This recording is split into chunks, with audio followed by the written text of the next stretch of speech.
ഈ ഫ്ലെക്സിബിലിറ്റി ഉള്ളവർക്ക് മാത്രമേ യോഗ ചെയ്യാവൂ എന്ന് ഒരിടത്തും ഇല്ല. ഇതെല്ലാം വെറും മിസ്അണ്ടർസ്റ്റാൻഡിങ്സ് മാത്രമാണ്. യോഗ ചെയ്യുന്നത് വഴിയാണ് ഫ്ലെക്സിബിലിറ്റി കൂടുന്നത്. ഇപ്പോൾ ഫ്ലെക്സിബിൾ അല്ലാത്തൊരു വ്യക്തിക്ക് ആ ഫ്ലെക്സിബിലിറ്റി കൂട്ടാനായിട്ട് യോഗ ചെയ്യുന്നാൽ അല്ലെങ്കിൽ യോഗ ചെയ്ത് കഴിയുമ്പോൾ ഫ്ലെക്സിബിലിറ്റി കൂടിക്കൊണ്ടുവരികയാണ്. എക്സ്പീരിയൻഷ്യൽ സയൻസാണ് യോഗ എന്ന് പറഞ്ഞാൽ.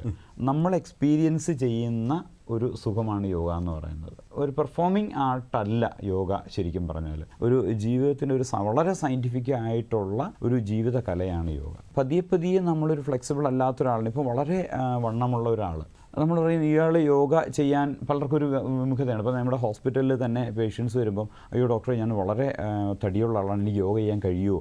തീർച്ചയായിട്ടും അവർ ഒരു 5-10 ദിവസം കഴിഞ്ഞ് ഹോസ്പിറ്റലിൽ നിന്ന് ഡിസ്ചാർജ് ആകുമ്പോൾ ഒരുവിധം എല്ലാ ആസനാസും ചെയ്യാൻ കഴിവുള്ളവരായിട്ട് മാറുകയാണ്. അപ്പോൾ അവിടെ വരുന്ന കാര്യം എന്ന് വെച്ചാൽ അത് ചെയ്ത് ഫ്ലെക്സിബിലിറ്റി കൂടുക. അതേപോലെ യോഗ ചെയ്ത് ആ ശരീരത്തിൻ്റെ ഒരു ഷേപ്പ്, സ്ട്രക്ചർ കൊണ്ടുവരാനും നമുക്ക് സാധിക്കും.